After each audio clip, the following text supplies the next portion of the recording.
Delphine Schmid already gained experience in construction management during her studies in Zurich. She was responsible for the renovation of 2 apartment blocks in the Zurich's University District. Delphine's passion for natural materials, craftsmanship, and the spirit of the place led her to explore rammed earth techniques. Together with a team of fellow students, Delphine built a rammed earth building, the Bergerie, using local materials on the Biohof, a bio-farm in the Jura, where she grew up. Martin Rauch, visiting professor at ETH Zurich, supervised the planning of the project. During her time as a project and site manager at the architectural office Bernhard Wittmer in Zurich, Delphine gained valuable insight into new buildings and renovations for the preservation of historical monuments, including projects with load-bearing structures made of local solid beach. From 2020, Delphine will work independently. In the spring of 2021, Delphine founded Fabrica Multifari. Is it correct or is it not French? Oh, it's, okay, so I'm not able to pronounce that correctly. Huh? A company, I jump over it, a company offering services in the field of craftsmanship, architecture and culture. She speaks here as a member of the association Kalkwerk.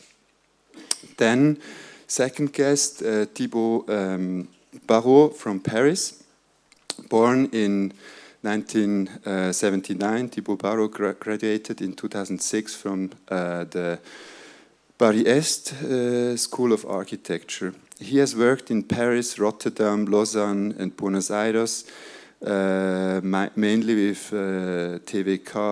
TVK architects and at OMA with Kollhoff. Since 2007, he has been teaching at ENSA Paris in both the bachelor's and master's program, where he leads projects, workshops and teaches a course about assemblage.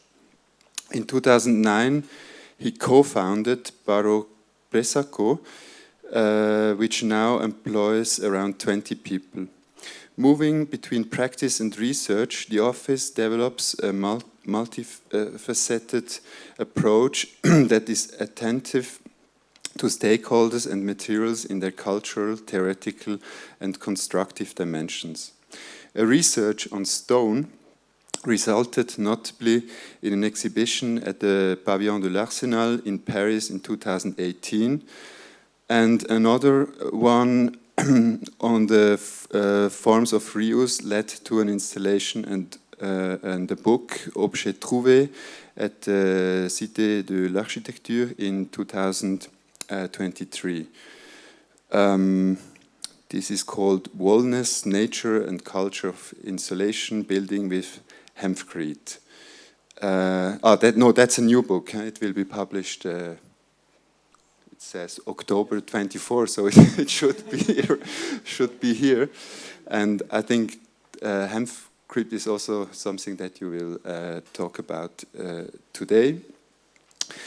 Then Marlène Leroux, she's a founding partner along with Francis Jacquier of the architecture and planning firm Archiplan in Geneva, created in 2008 in Shanghai and relocated in Geneva in 2012. Atelier Archiplan has already established a solid reputation in the construction of natural materials, especially massive stone and wood, as well as urban renovations and interventions in the heritage arena. Alongside her practical activity, Marlène holds a doctorate in architecture science from the École Polytechnique Fédérale de Lausanne. Marlène Leroux is a guest professor in the Massive Baukonstruktionen Laboratory at the TU Dortmund. She also leads a multidisciplinary research project, Cyclopean Masonry, InnoSwiss Innovation Booster, and is active in professional associations. Among others, She serves on the editorial board of the journal Trace and is president of the executive committee of the Foundation Pavillon Cycli in Geneva. Wow. That's Marlène. I'm happy that you're here. And finally, I would like to introduce James Binning. James is a founding member of Assemble, where he has worked as an architect, construction manager, and fabricator on a wide range of projects, including the renovation of a stone railway shed into workshops, laboratories, and exhibition spaces for the design research organization Atelier Luma. This is in Arles, right? Oh, yeah. Since 2014, he has taught at architectural schools in the UK and abroad, running a postgraduate design research unit at London Metropolitan University for 5 years, before teaching at École Polytechnique Fédérale in Lausanne, the EPFL, from 2021 until now. Yes. Yes, you are the first 4 guests, and please welcome Delphine as a first speaker.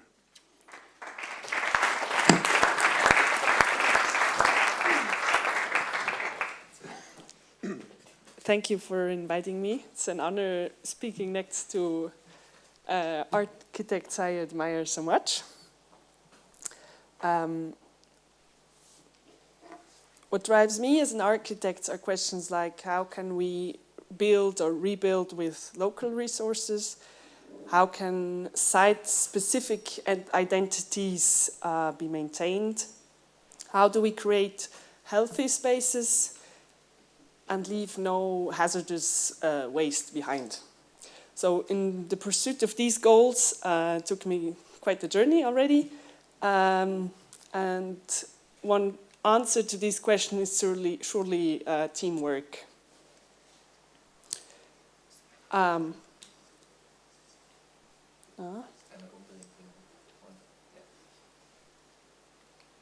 Thank you.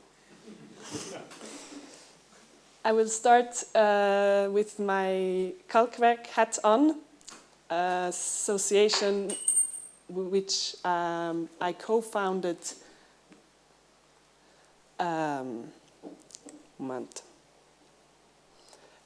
So it's an association that promotes producing lime traditionally and also the usage of lime. You might have noticed on the introduction the 2 pictures. The one shows the lime kiln in full action from above. You see the clay topping and below the stones which are glowing. And the second one is the burnt stones while in the slaking process. When you pour water over it, you see a bit that it gets cracks and it will dissolve eventually. The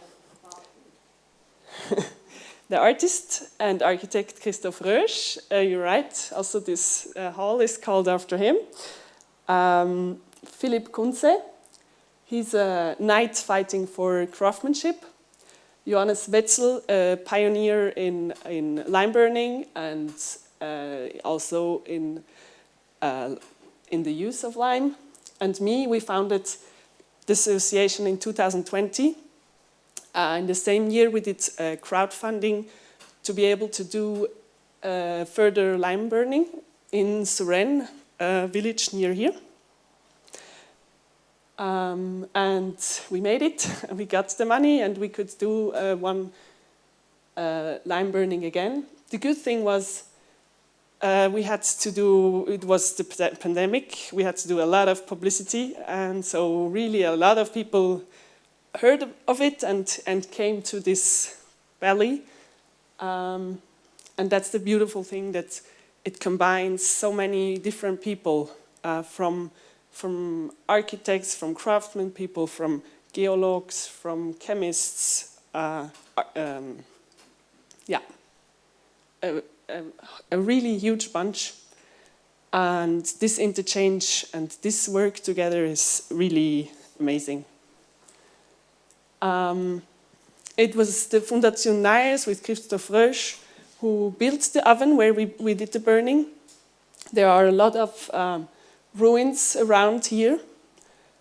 And in 2017, they did the project to restore it, and they did also one burning there.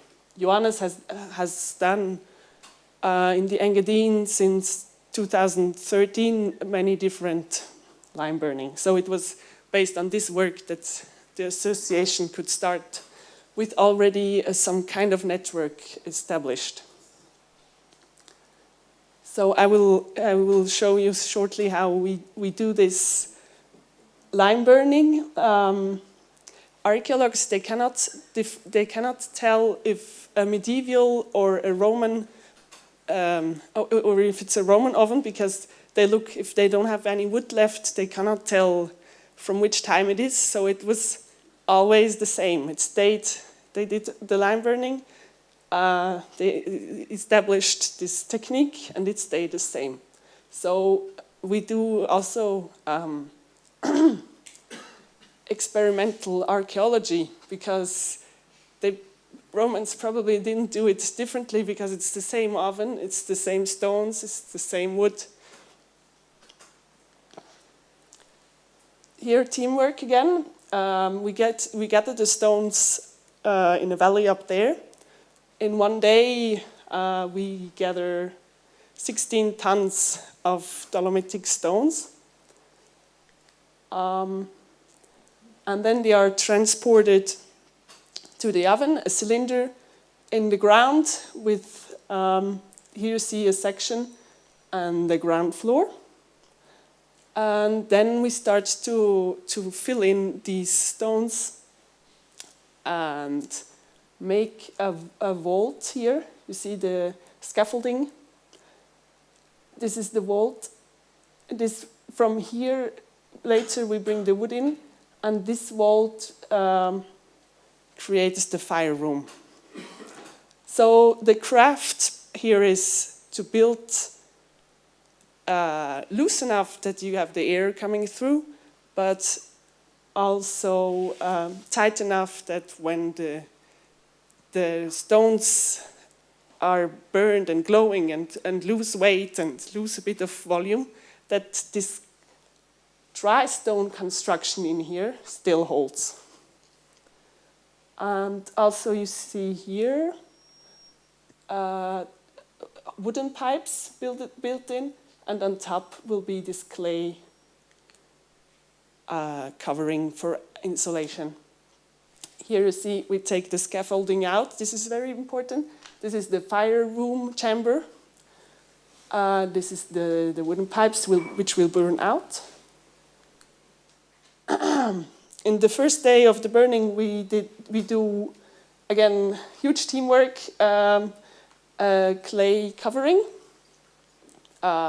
It's 10 centimeters thick, and there's a lot of temperature difference above and below. That's also a reason why they are built in the ground, so the ground serves also as insulation. And then it's feeding the fire for day and night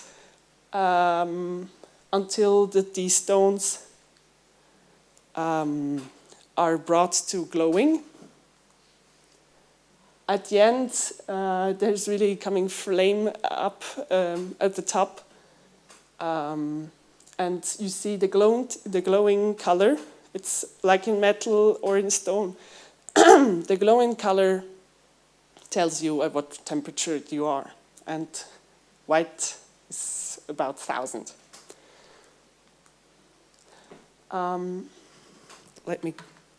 Can I have a glass of water?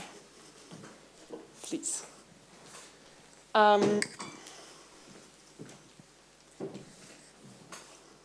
you. Here you see that the stones got white, and here you see that it's near the end, and that they are also glowing. You see it also in the day then that they are glowing a bit.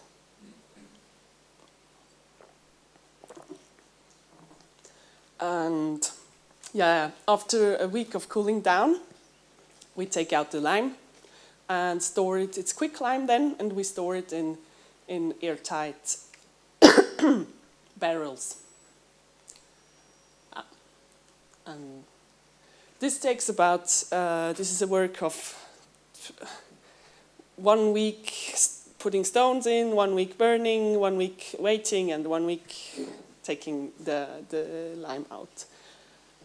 And yeah, we get this year, we since 2020, we did every 2 years, we do a burning, and also this year we had one. And we got 8.3 tons of lime.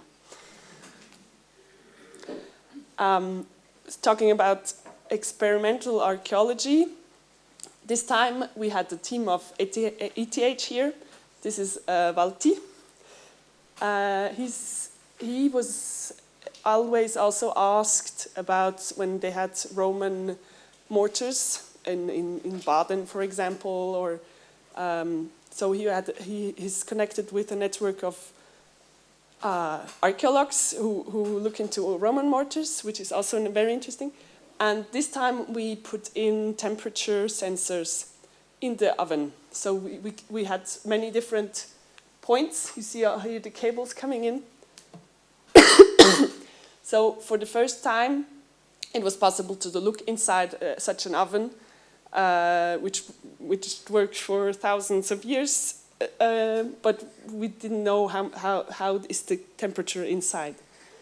And there we had a science tent where the computer was, and we could always go and see day and night where we are. And we were amazed that really high temperatures are reached. These sensors, they only go to 1,200. And we always measured from above. And at the top, at the end, it's only at the end that it reaches, we reached 900,000 degrees. But inside these ovens, it was possible to have, only with wood and only with this simple technique, to go over 2,200.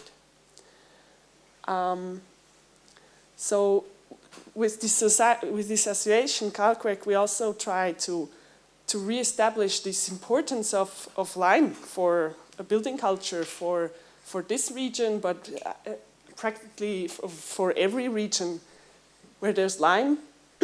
It's so embedded in this historical buildings, in the sgraffito technique, for example, in fresco technique.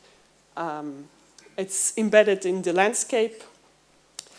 We had the Engadine train came. The train to Engadine came relatively late in 1913, and that's when cement was brought here. So it was relatively late.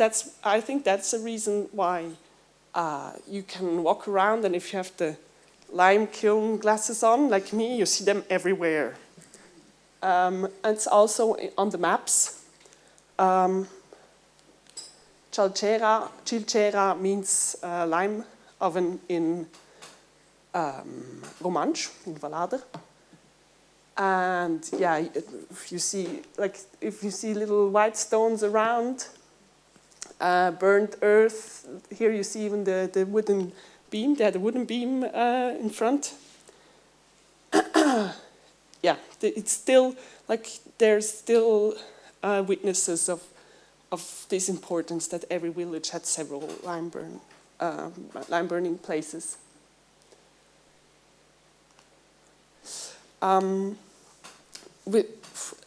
The association grew, and this network grew, and we had different projects, and we also try to teach, we do workshops, we do conferences, we work with universities or students. So this is constantly flowing somewhere.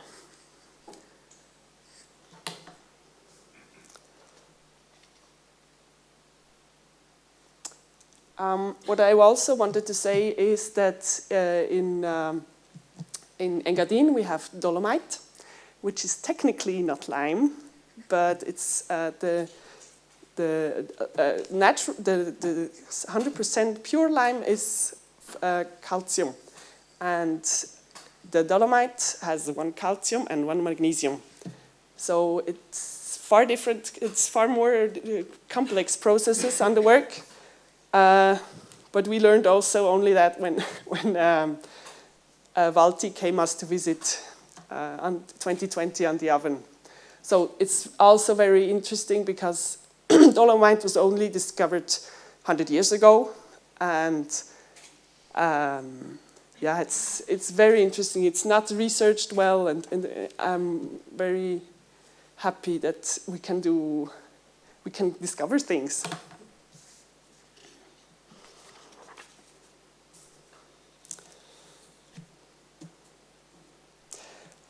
And another goal is that, yeah, it's an immaterial cultural heritage. The knowledge to burn lime, the knowledge to work with it. You have so many vast different possibilities you can do. Like they did floors, they did the brick walls, the stone walls, the plaster. It's infinite. It's a really cool playing ground.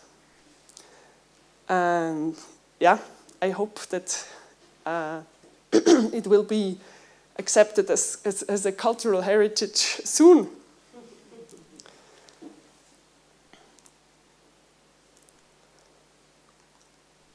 What is lime exactly?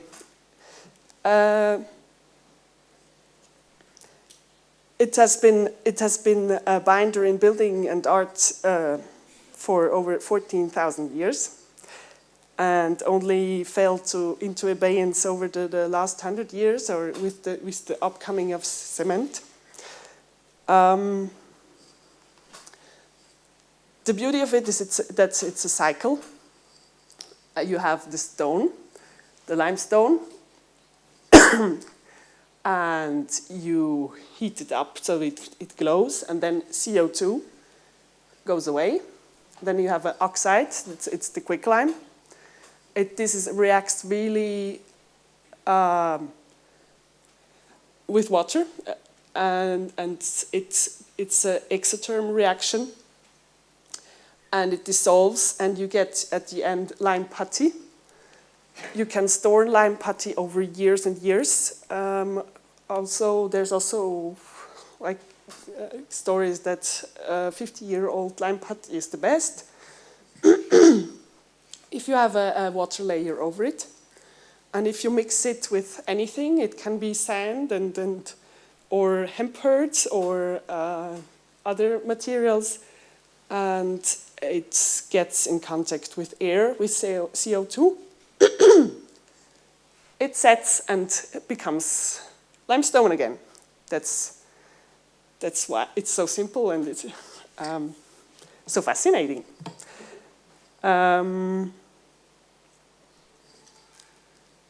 Yeah. What I wanted to say is that like the take-home message is it's not cement. Lime is not cement. And in terms of CO2 emissions, in repairability, impact on historical buildings and substance, positive influence on indoor climate, health, etc., etc. Lime is just superior, absolutely superior in comparison of cement. The event's main sponsor probably will not like hearing me say it. So, just briefly, some nerdy stuff. It's a spectrum. On one side, you have the lime, the pure lime, setting 100% with CO2 from the air again. And on the other spectrum, you have cement.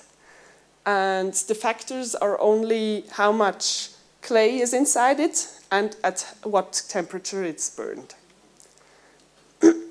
So the more clay you have in it, the more hydraulic it gets. The hydraulic means in this sense that it can set on the water. so it doesn't set with CO2 absorption. Just because also in hemp lime, then it's the question which binder is more ecological, because theoretically, if you have low burning temperature and a lot of CO2 absorption, your binder is more ecological.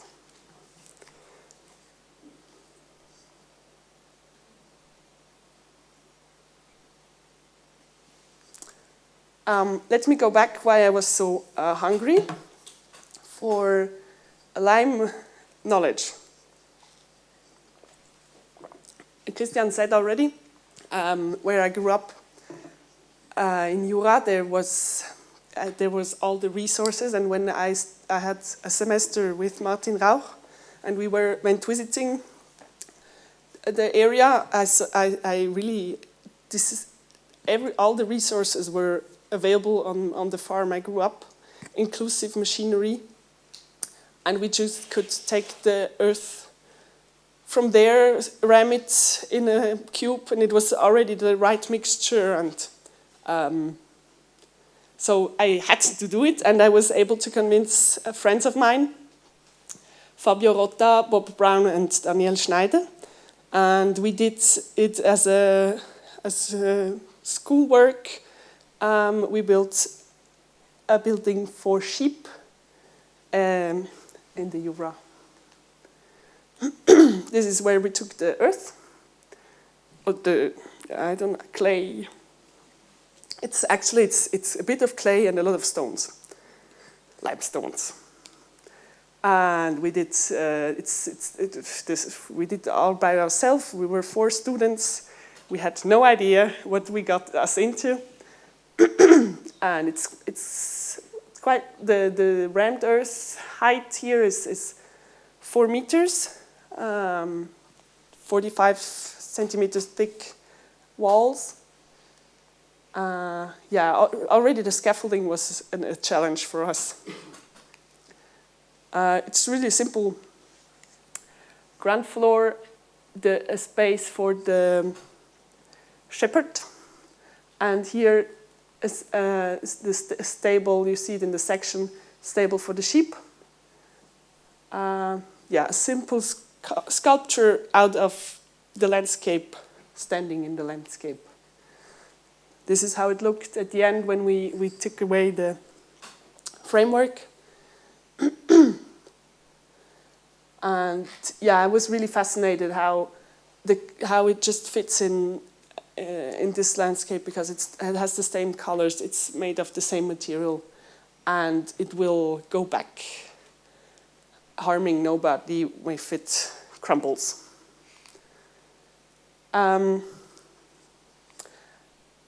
We did some mistakes, and this area here was really the weather came from far away, and it smashed against this corner. So I had the problem that slowly it was dissolving, just this corner. That's why I did research, and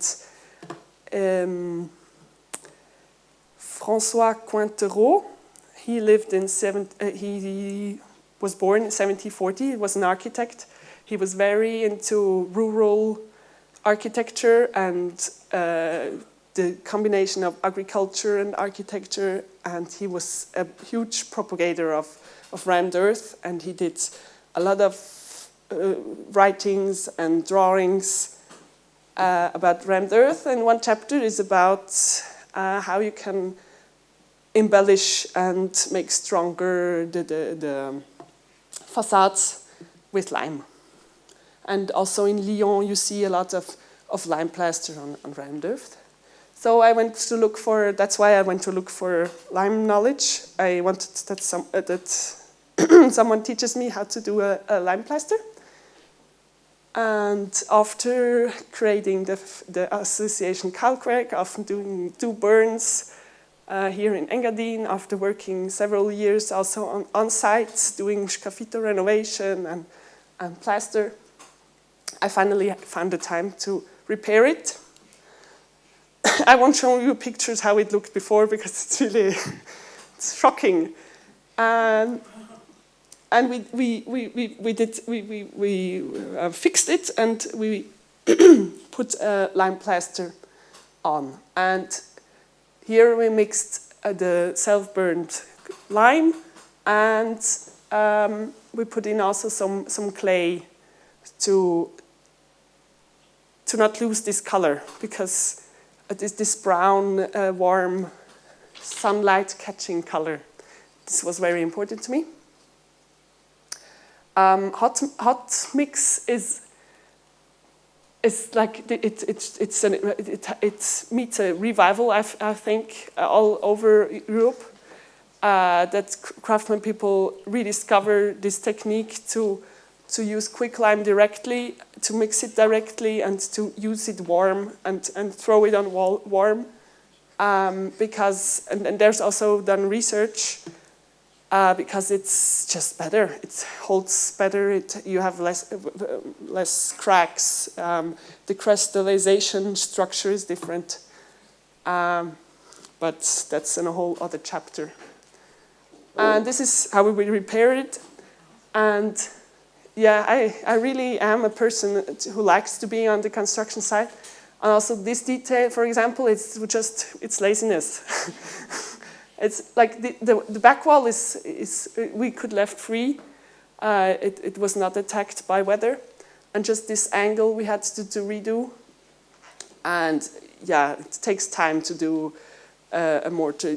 It's strenuous to throw it on the wall, and so I decided on site. Yeah, look here.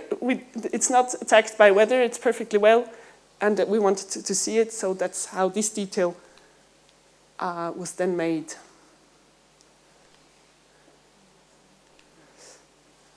Yeah, and again with this light and with this earth in the lime, so it still has this characteristic.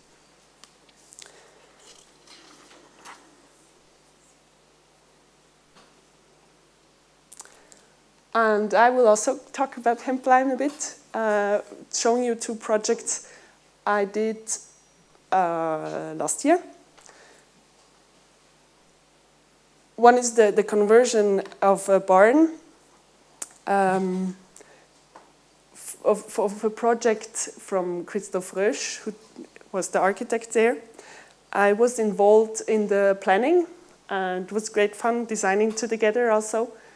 And I did the CAD plans. And at some point we decided that we're gonna do it in hemp lime, and that my company can realize it. So it was interesting for me because I drew the plans and I drew them knowing that I had to do it afterward.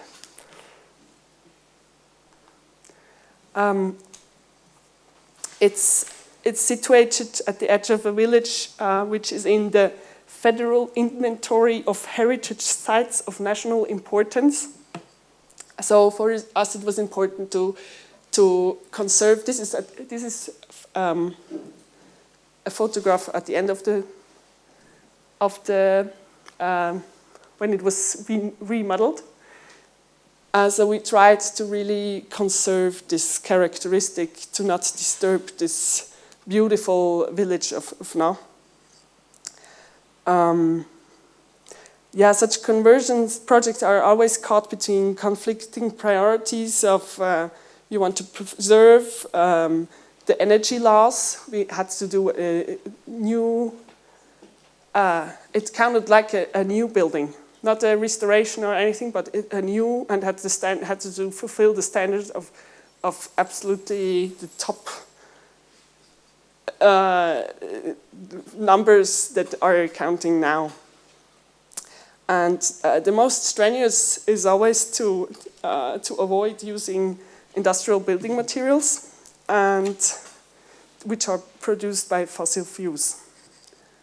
So that was like one solution. Yeah, if I do it myself with hemp lime, maybe we can do something good.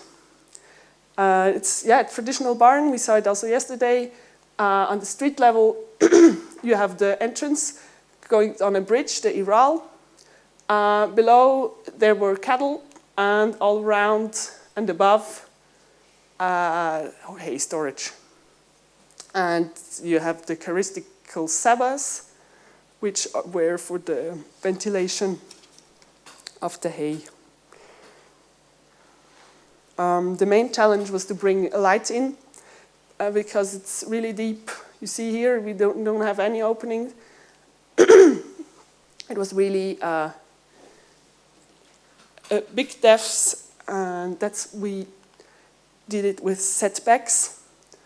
To the east, there's one setback and the inside facade, which also brings light down to the lower rooms. And here we did a detach from the northern wall, because you see it's several meters underground, and you don't have any control of water coming in. So just to avoid problems, stay away and leave an air channel, also not to change the thermal biophysics. We could rebuild, we found a picture which traditionally you had the bridge and it went out and you had a drying balcony. You see it in many houses here, and we were able to rebuild a balcony, which was a great advantage for the housing use. Hemp is also a very old cultivated plant, and it uses very little water. It's pest resistant. You don't need pesticides, and so actually, and you have various uses. It's not just one thing. For the building material, you use the waste material of the stems, which is like a wood. And yeah, basically you mix it with lime and it sets, and you can either throw it with machines on the wall as insulation, prefab bricks, which has the advantage that it's already dry. Also panels work. These we produced ourselves, and you can put them on balloon frame with machines. I don't understand why they're not on the market. Or you can do rammed-in framework, which has theoretically a great potential because you have one material, one wall, no foil, and a natural product. So it was a great work and I found people that helped me, and I did an approach from the rammed earth. I learned by Martin Rauch that you do a protocol of the layers. So I did that here too, so that you have the control of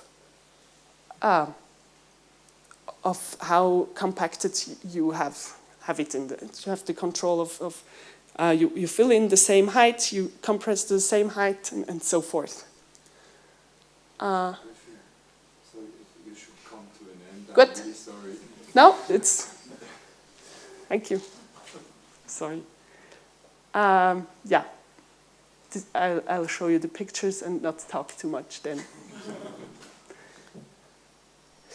It was a really high room height. The great thing is you can go against walls without air cavities.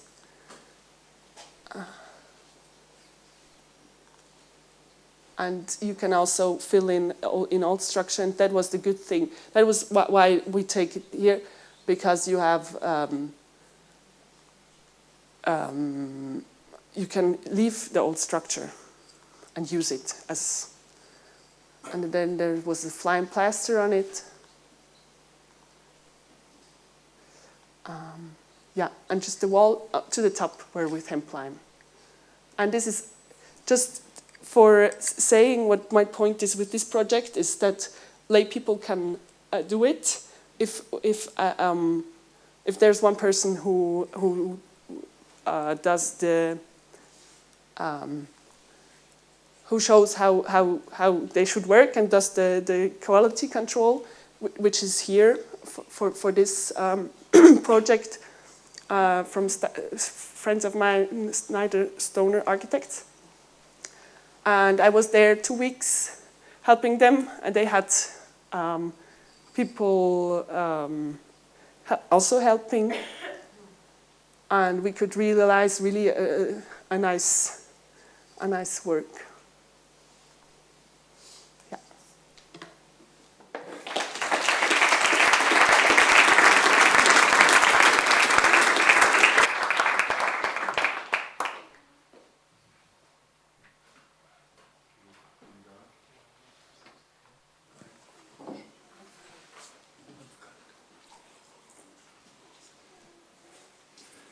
Delphine, thank you so much, and sorry for interrupting you, but it was a bit more than 20 minutes, so but that's the freedom of the first, let's say. So I hope you will be entitled. Thank you. I will also talk about hemp, so you've been very precise, so you save a lot of time for my lecture, so that's perfect.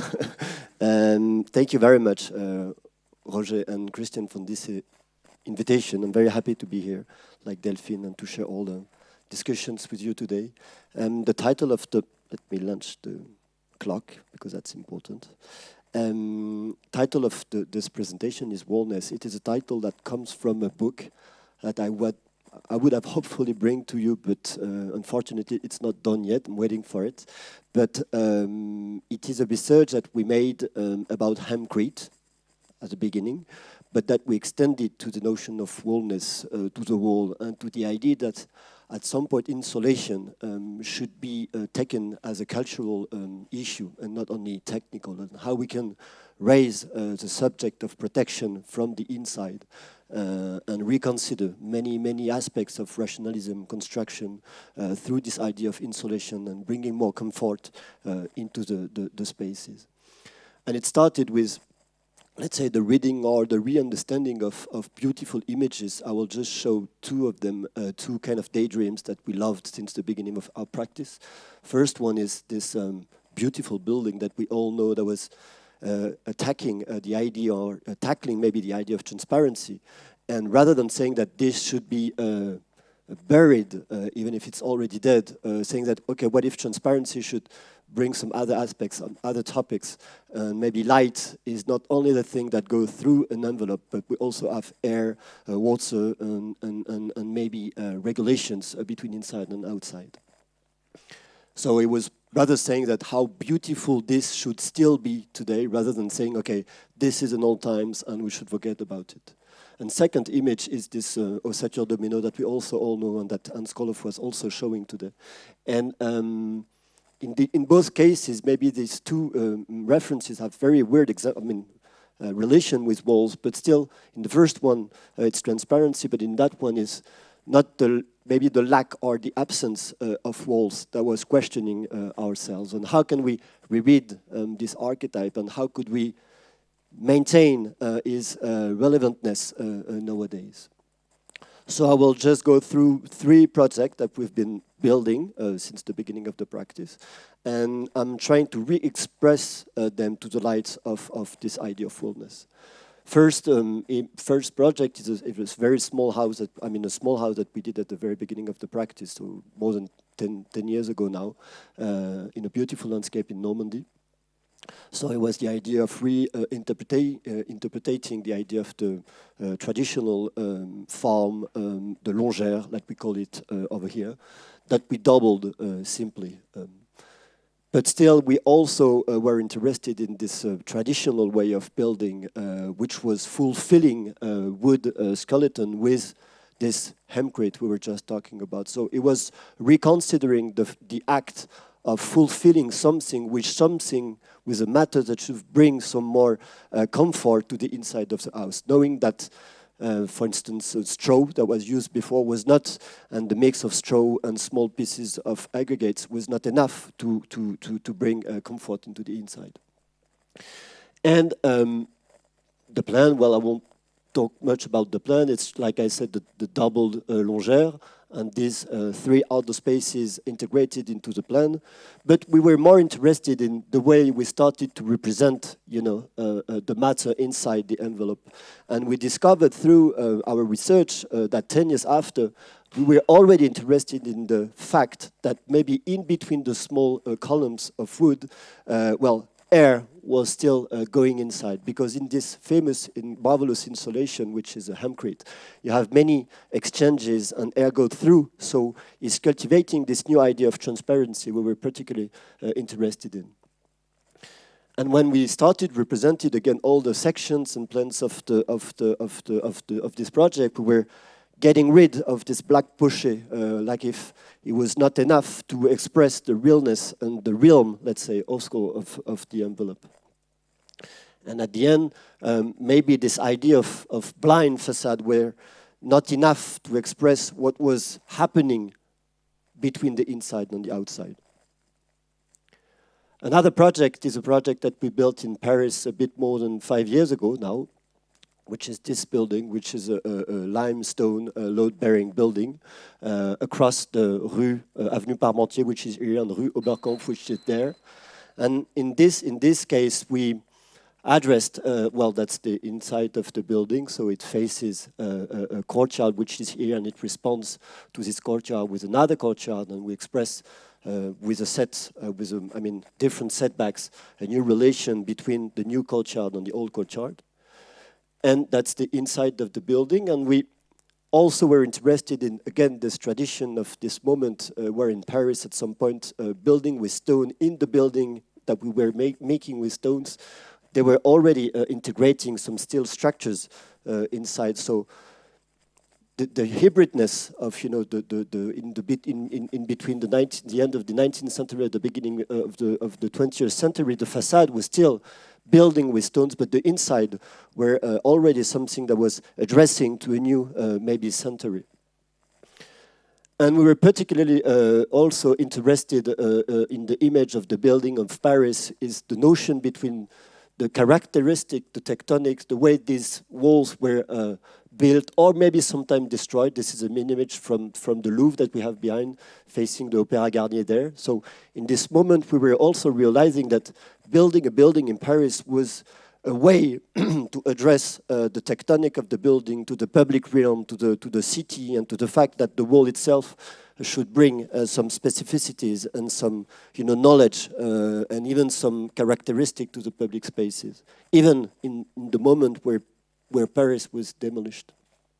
So that's the image of the building. So we can see that from inside the building, what we were interested in we were stacking load-bearing stones, limestone, one on top of each other, but still from the outside, even if from this side of the building, it looks like a column, from the outside, we were interested in the idea of this stacking. We're also able to address the idea of the wall and maybe the idea of the wallness towards the city of Paris, just as we see on the building in front of us. So we decided at some point to generate this kind of angled cut to the lintel. That was because, and thanks to the thickness of the wall, because of the load-bearing walls, we started to be able to give some modenature and tectonic with this cut, using the only way, let's say, to cut a lintel and that's the only operation that you use when you extract or transform stones. Is just the saw that you see and that take matter out of the building. And then we were very interested in this very economical gesture of the same gesture to do every day. And we thought that this angle that we gave to the saw was maybe the only manner to give this comparison of and the relation between the idea of the column, the modenature, and the reality of the transformation of the material. So that's an image that expresses a little bit how it is built. So it is hybrid, like I said, so we can't see, but you have the steel structure inside. The wooden panel that we left visible from below, and then the attachment to the facade, which is still giving this kind of ambiguity between what is building with stone. Either it's the expression of the column, the horizontal and the pillars, let's say, but still the necessity to understand this continuity of the street, of the public realm along the street. I'm okay. And one very last project is this project that was maybe the starting point for the research we did, which is called wallness. And to be honest, the word wallness just appeared 4 weeks ago, right before sending the book to the printers. And because it was somehow a discover 15 years after the beginning of the practice, that maybe even if this building is also expressing the window and many things, we were more interested since the beginning of the idea of building matter, manipulating matter, rather than, you know, the expression all the time of the window. And so this is another Parisian tradition, but we still build a street. In that tradition, rather than in Rue Oberkampf, it was the alignment and the process of the Moderne Nature. Here it is another way of dealing with the public realm, which was raised at the end of the 19th century in Paris, another beautiful tradition, which was the thick facade, the bow windows, that was allowed in 1851. It was, right after Haussmannian transformations, and people were saying that the city will become boring, so they started to say, okay, let's allow, this movement of the building, of the thickness of the building above the street. So this is another beautiful Parisian tradition. You have Rouge-Spitz building, you have Le Corbusier building, many buildings that have been exploring this idea of popping out, the typologies outside and below the public space. But still, with this idea of the color that is addressing to the two existing, very poor, very banal, very Faubourian, but still very important, with a very powerful identity into Paris. So the construction is, this one looks like maybe like the ossature domino in the way that it is a concrete skeleton, very, very simple, but not so simple when you look at it from the outside. And the process is like this, so you have the skeleton, then you have the inside panels, then you have the hemp, which is projected into this wooden secondary, let's say, timber, and then the windows, and then this lime plaster that is applied, and that gave this kind of weird, not white, not gray, nothing colors, which is in between everything, like if it was very difficult to choose the color. And that could be a representation, but maybe to start to conclude this presentation, we were more interested in the representation of the fullness, of the wallness, of what is inside the wall. And this is all built, like I said, in hempcrete. And during that research, which is called wallness, we decided that we should more and more offset the representation of the realm of the relation between inside and the outside. So that's the first, let's say, very poor section. So you can see the slab, number one. Then you have some objects participating to the wooden structure. Then you have the hempcrete, which is projected from the outside, a mix of hemp and lime. I can talk about it later. And then we apply, and that is projected towards this fermacell panel, which is inside, and then this plaster. So it's very, very, very simple, one would say. So that's the mix I was talking about. And we were, during this research, more and more interested in, okay, what is really happening inside? So we decided that we should work with a researcher, Sandrine Marceau, which is a great, and she made these extraordinary pictures of this mixture. So it was a way for us to dig more and more into the matter and to understand more and more its porosity, relations, and what is, and all the phenomena which were included in this envelope.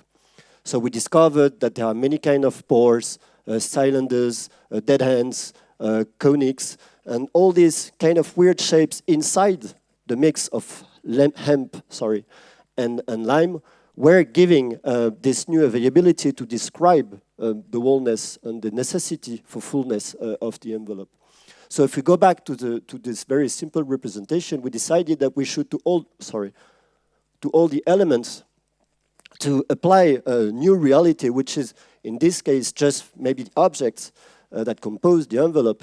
I don't know if we see it very clearly, but we started to say, okay, we miss lines here, but to say, okay, what if we were representing also the density of the materiality? Because what is important here is number 6, the air, you know, of the surrounding, what's inside and what's outside. So when you talk about density, we realize that concrete appears a lot, but air here disappears. When we talk about porosity, then we reverse the things, and concrete disappears, and air becomes more important in the detail. And we started playing also with phenomena such as humidity, and then you can see that the position of the objects become not so clear, and everything is touching, everything is in touch to each other. So you have relation, sorry, it's a pity because we can't see the drawings are a little nicer, I have to say. But then you have relation, very important relation between the things. And there, when you talk about temperature, but it's a surprise for me as well here, but still interesting to understand that all the limits of the things all together become more and more, let's say, integrated rather than, you know, just solids, one on top or one beside each other's. And maybe this experience was also a way to readdress for us the idea of the room. Okay, how can we today, nowadays, because of these thermal obligations that we will have, how can we, in the spaces that we build, in the rooms that we design, how can we readdress the idea of the air, the importance of the air inside the building? And let's say that we have one air, which is the one from the outside, the one from the inside, but also the air that it is in the envelope, and how all this is doing some kind of, or generating some kind of very important, to say, way of redesigning the spaces we need to live in. And of course, it's useless to remind how complicated it will be to live on some part of even France in a very, very short future, without addressing this idea of the comfort. And when you understand that, you start looking at the inside from another point of view, and you say, okay, there is this transparencies of the windows, but there is also things happening all around there, and all the space we live in, this space for blind, as we like to call it, becomes some kind of something which is very, very important. And with, for instance, the visit we did this morning with your Christian, the way we experience the different rooms of this old farm, then you understand how important the climate is in the quality of the different spaces that we experience. So, yeah, that's the last image, but a way maybe to re-understand and to maybe say that we have, through the idea of wellness, maybe the ambition to reconsider the idea of transparency, which was maybe the most important thing of modernity, but not only with the matter of light, but with something which is now more important in the comfort of the buildings we build. Thank you.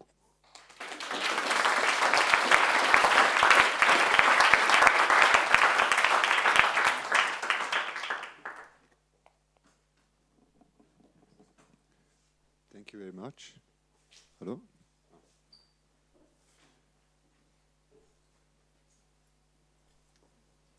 It's really a pity that you don't have the book with you. I'm too curious after this lecture. I'm looking for it. I will send it. Thank you so much. Do you have a microphone? Oui, c'est le micro. Okay, et j'ai la zapette. Okay, it's perfect like that. I can start. I do the... How many time? 60 minutes. Wow, congratulations. Okay. So to begin with, I'm really happy to be here because it's very rare that I have this kind of audience with people with I can speak architecture, because most of the time I need to convince people, but you are already all convinced.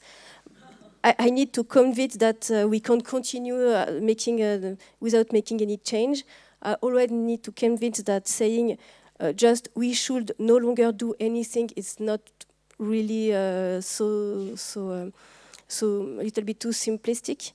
Also, I need to convince that concrete innovation happen through the incrementation step by balancing between concession. finally, I need to convince that the use of unconventional materials open to a very tangible reflection. So above all, that sustainable architecture has to be welcoming and desirable. I will show you all this prize and award. First, because I'm very proud of it. And it's the first things. And also to illustrate that the value of this unconventional construction is beginning to broaden its scopes. My favorite prize is this one, Prix de l'immobilier suisse roman. This is my favorite. Why? Because there is one of girl in the jury, not just for that. No. It's because these things, it's a group of investor, contractor, economists, real estate management, and so on. And they give us two years c'est dur à dire. Every 2 years, this price, and it means that the things are changing. It means that we are not alone in our small bubble of convinced guys. So thank you again for this Prix de l'immobilier suisse roman, because the other one is more easy because it is just guy from the architecture field. So that's why I like this one. Arc Award also, I like this one. Arc Award, this is nice. Okay. So whole my presentation, I will illustrate 3 ongoing themes of reflection. After we will have the time, I hope, to discuss about it. And I will use all the project we are doing in the agency of Atelier Archiplan with my team and with my partner Francis Jacquier, because most of the time I speak, but he's working now on the competition, and it's always a pity that I'm here to say and he's there to work. I hope you will win the competition, because after I can have new project to show to you. Okay, so and most of the project I will show you, it will be stone, because they asked me to speak about stone, but I love also other material, but we don't have time to speak about everything. So the first topic I want to speak about is the question of EV or light. Is it EV? Is it light? This day there is many study, exhibition, publication about this the new paradigm of heavy and light. For many years, the lightness, ephemeral, the high tech was associated with modernity, ecology, economy, easy to move, easy to change, easy to consume. It was really a good thing to be light. But maybe it's now time to add more nuances of this question of lightness, and maybe when it's EV with the weight, it's maybe very lacked in the question of carbon emission or embodied emission point of view. So we need to balance these two notions of heavy and light. So this big project that I have done now, it's for 4 years ago in association with an architect named Gilles Perrodin. I'm sure that everybody know the guy. This is a social houses. There is 68 apartments, around 8,000 square meters, and there is around 2,000 mètres cubes. C'est ça, mètres cubes, cube. Voilà. And around 9,000 block of a piece of stone. So this is a very heavy building. I just used this picture, not maybe just this one. I just opened another ID. You know, now it's very everybody speak about the reuse. You will speak about reuse, and all the question of the spolia. This way in the Roman area to take the stone from one place to another place. What I want to show with this picture is that the Commune de Plan-les-Ouates in Geneva, they don't know it, but they are now the owner of 9,000 blocks of stone. They are the owner of the quarry. They don't know it, and I'm very happy that they don't know it, because in Geneva, people always want to make money. So if they realize they have a quarry, there is a destroy my building. So keep it in this room. But they are not the owner of these massive stone social houses, but they are owner of ready-to-use block of quarry. So with the project, I will show you. This is different with your project in Oberkampf. this is so massive stone building, and all the structures made by stone. We use this kind of ring, all in stone, so there is no vertical, no concrete in the vertical structure. And for me, the interest of this ring is that we can see the stone inside the apartment, because the two inner rings are in stone. So it's good because all the structure is in stone, but also in the communication point of view, it's very easy to people to realize that they are living in stone. And another very interesting point of view is, as soon as the developer say yes to do this project, he can't ask me to change because it's too expensive, because whatever, I don't know, because he can't change this, because at the beginning of the competition, everything was already in stone. So they were locked when we win the competition with this structure system. I never tell them, but at the end they realize that they say yes to the diver. Bon, okay. So, is it TV? Is it a light? A part of lightness. If you see at the inside the apartment. So for ceiling, so you can see here there is the isolation, classic isolation. You don't see on the facade the isolation, but inside the apartment you see the inside ring. And the question of EV of lightness is that as there is stone everywhere, you don't have the plaster, you don't have the paint, you don't have anything. There is a lot of layer that you don't need. So even this heavy, you are very light in different kind of place into inside the building. And in this project, it was so heavy that the question of the seismic system was totally right with the weight of the stone. It was so heavy that this problem of earthquake was really not a problem because of the heaviness of the stone. So sometimes heavy, it's also very nice to resolve problem. And in a funny way, another project we have done in the Rhône bank. So everything also is in stone. All the structure outside, the corner inside, and another wall in this place.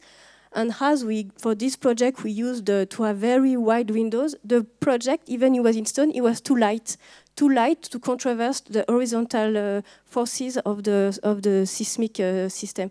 So even we are in stone, we are too light. So inside the corner, you see the stone. It's a very important structural system, this corner. But we have to make a hybrid system, very high-tech system with a very low-tech construction ID, and we have to put inside this kind of cable inside this corner, this core, like maybe nine cable. And this we put a very, very technological machine to do the post constraint, to look like to feel that the building is much more heavy than it is in the reality. So this is hybrid system to have the resolution with the seismic system. And why I speak about this? It's in our project. The piece of stone, they are just put one under the other one. Nothing connect the piece of stone. So in the earthquake system, everything is moving. So he has to be heavy to controverse this system. Okay, so heavy and light, for me, it's a very important subject to think how to use a non-conventional system. And in general, our project now, there are really a lot of publication about our project. And most of people, they are totally focusing about the question of the norm and the price and whatever. But for me, the major problem in how to use it in the very world system is the cultural expectation and the people, they think they know, but in fact they don't know, and are always fighting between not the reality, but what the people think about the reality. And if we speak about the economic system, the two projects in Geneva was very low price, 680 francs for 1 mètre cube. Je sais pas dire mètre cube. Voilà, cubic meter. So these two projects, they show that you can use an unconventional building system of construction, but even stay in the very ordinary economic system. My second topic we can discuss after is the question between the drawing and the geometry. So you know this project from the architect engineer Eliadio Dieste. I never know if we say architect or engineer for that guy. It's a really extraordinary guy, and at that time he was able to connect the available local material, the local expertise, and the structural innovation. And one of his very important innovation is to use the geometry and the shape to use less material. So for me, it's important to make the combination between to hybridize the knowledge, but also to give confidence to the shape and to the architecture composition and architecture setting. Not disconnect the what kind of material I will use with the question how I will use it. For this one, I can show you this experience that we do for the crossing in our project. You have the stereotomy, like very old project. Everybody know its work, but nobody. Even we know that it's worth to cut, what is the good shape of the stone.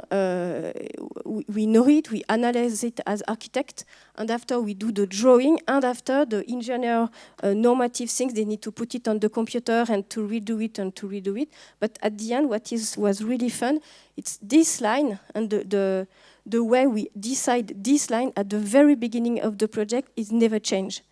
Not because we are genius, no. It's because we are seeing so many times in our life that in fact we know what would be the good shape. So in architecture also we need to trust about the things it's looked to be okay, so we need to do it again and after to check if it's okay, but don't wait to the calculation. This is my I love engineer, but when they say yes, you're right. Okay, so this ah là là. Bon, on continue. Alors, why I speak about the drawing is, for example, this is la clé de voûte. Comment on dit clé de voûte? En français, en anglais, c'est quoi? Clé de voûte. Voilà. So this is the line because it's we need to do it like that. We decide and they check, they say it's okay. But what is important at architect is all this loggia, this size of the stone is not because it's technical, because it's normative. No. It's because we want to do an outside door for people, and we want that when they go to the loggia, they feel to be in another room outside. They can spend time in between summer and winter, and this is architecture matter. This is always. We speak about stone and unconventional material, but at the end of the story, we are just speaking about what we want to do and how we can make it desirable. I don't want to be stuck in just the use of the stone.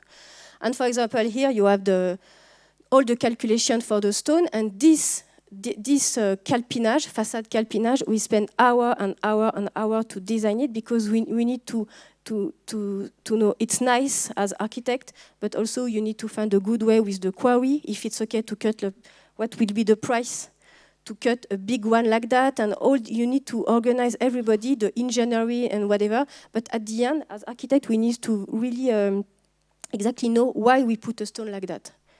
So you have the result. And just I want to make a small detail about this angle.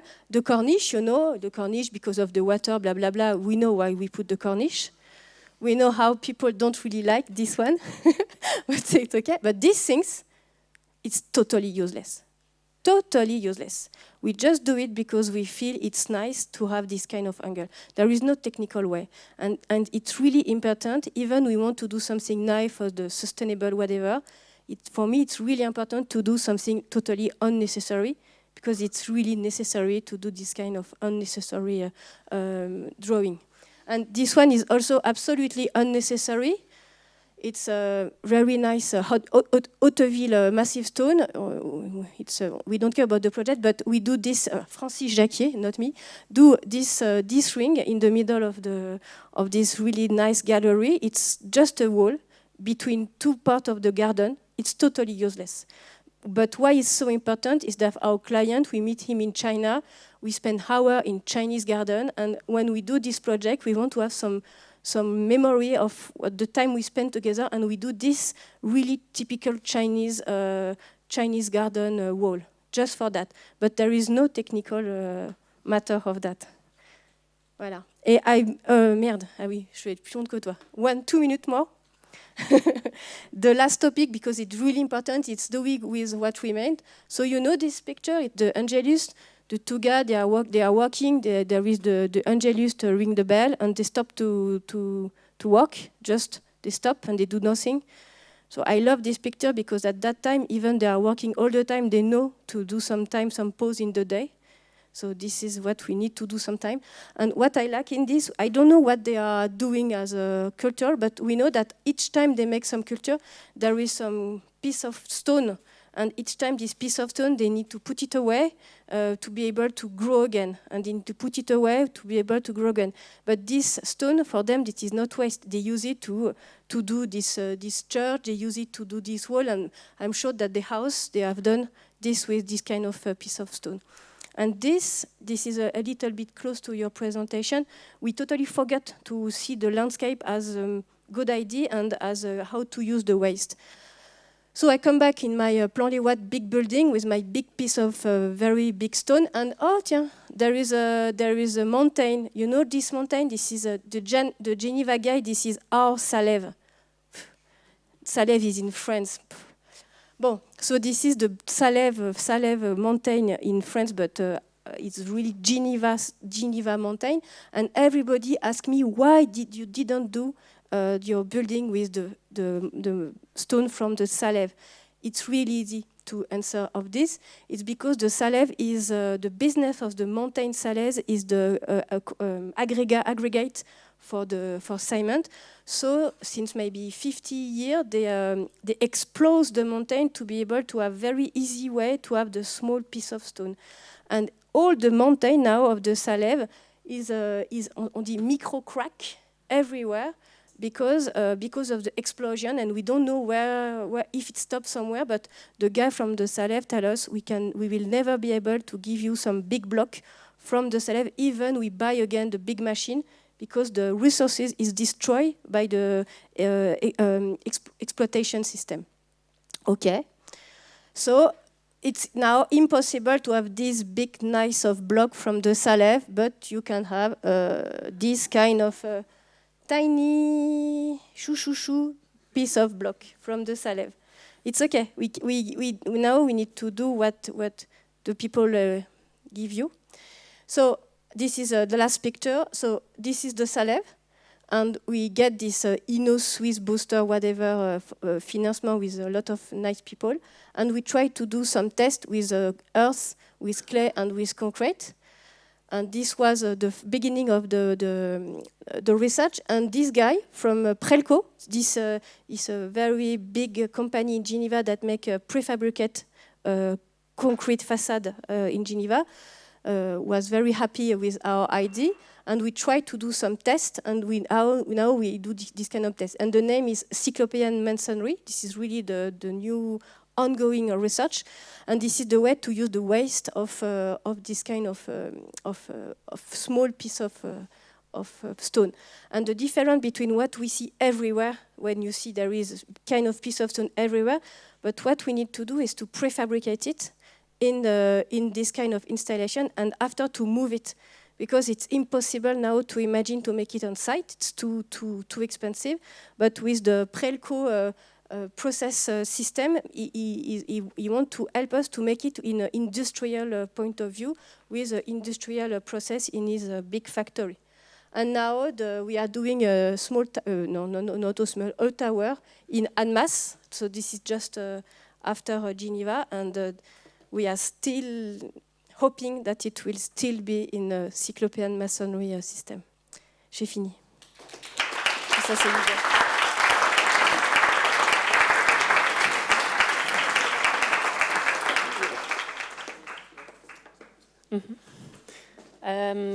I'll try and keep it as short as possible. I'm going to briefly introduce us as a practice, and then we're going to talk about 2 projects, one each.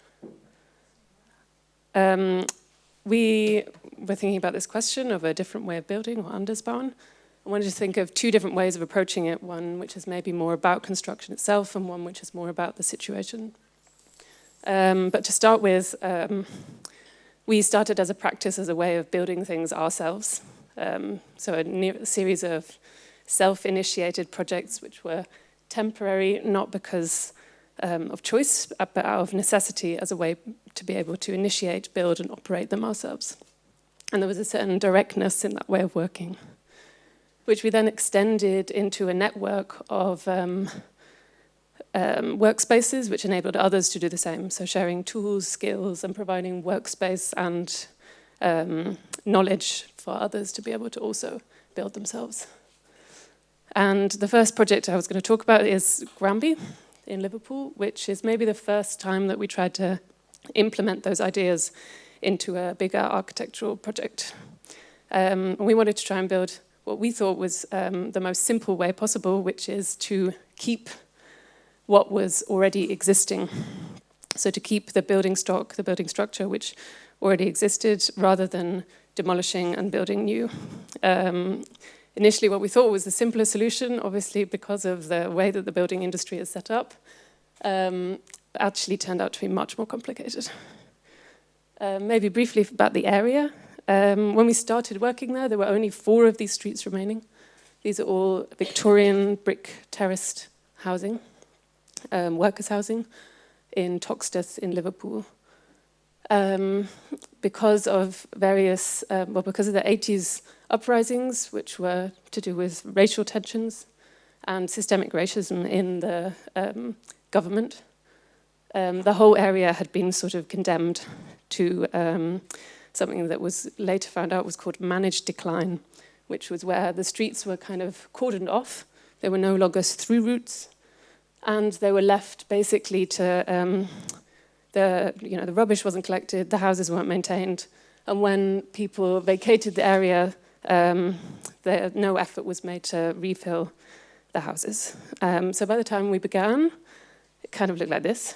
Many streets completely empty, and lots of the original details of the housing which made them special had been stripped away. So that included also the lead from the roofs and the tiles, but also some of the special details about the door handles, the ceiling roses, the windows. But some people have stayed, and the people who remained took it upon themselves to maintain the public realm in a way that the council wasn't willing to do any longer.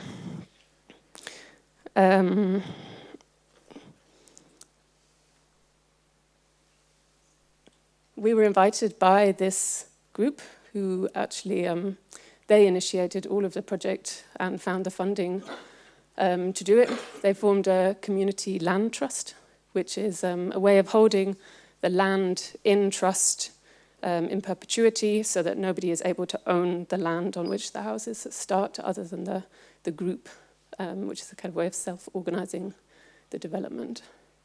And we, as quite young architects, were involved in a way which is sort of unusual. We were there to kind of facilitate the conversations between the council, the developer or the person who was providing the interest-free loan, and the people who lived there, and to essentially use our skills of communication to try and make that project enticing both for the council, the CLT, and for other stakeholders.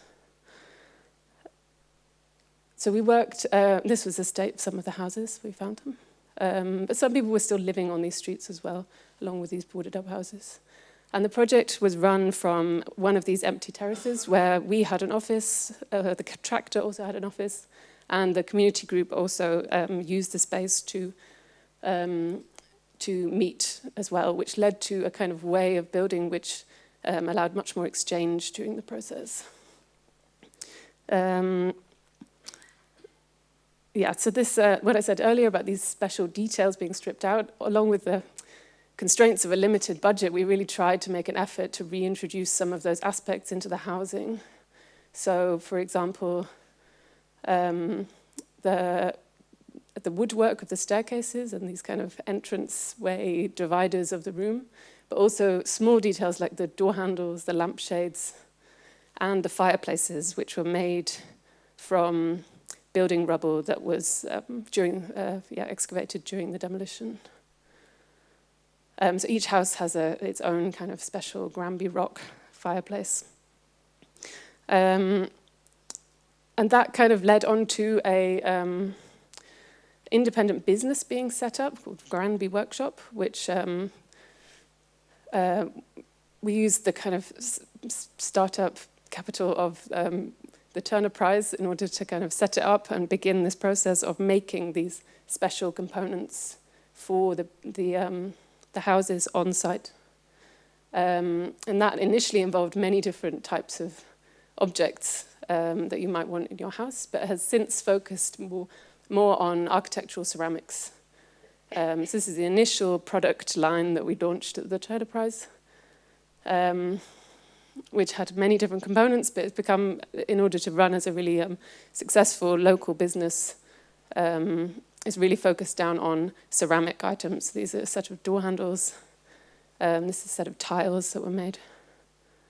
And that's now operating itself as a kind of independent business in the area, which used to be a part of Assemble and now is a kind of associated, like many of the other associated groups around Assemble, operates independently. One of the house's roofs was in too bad a condition to be renovated, and that was made into a kind of social cultural space for that street and for the surrounding streets. It's called the Winter Garden. And we tried to use a kind of very simple way of renovating it with the least means possible, but to turn it into somewhere which could host artist residencies, but also kind of local gatherings and events. I think James is now going to talk about Luma. Thanks very much. It's quite loud. So I think if that project was really about trying to work as fully as possible with an existing situation against a lot of constraints and incentives to knock down historic buildings and rebuild them new and really work with what was there. I think the project in all shares some similarities, but is in a very different context. The client is very different, also the scale of building is very different too. So we're working in this building here, which is called Mécanique. It's an old train repair shed as part of this kind of wider campus that was being transformed by the Luma Foundation. And we were very interested in the early conversations with the clients, who's specifically Atelier Luma, who are a design research organisation based here, in this kind of painting with Peter Bruegel and the kinds of relationships that it describes. So if Granby was really about a neighbourhood scale process of reuse and trying to build up kind of connections through a design project at that scale of the site and neighbourhood, this project was really about trying to extend those into a wider territory and really understand the way that the landscape is made as being so fundamentally related to how we build and how we kind of manage that landscape for its resources. And that kind of relationship is one which is dynamic and can be changed when we change the culture of building. And so that relationship can be something that we are actively engaged with as architects rather than just sort of passive consumers of the resources that we take from it. And so the building was sort of organised, this was the existing building as we sort of found it, and the project really was about organising the kind of construction to demonstrate different ways in which those regional resources might be utilised in the project to start to change building culture locally. And that's about creating new kinds of economy, but also new kinds of knowledge that are needed to enable all of the people that are part of that building culture, whether it's the producers of materials or the people that are managing those resources through to people involved in construction locally, to kind of adopt these new techniques. And really this was the kind of condition of the building very early on.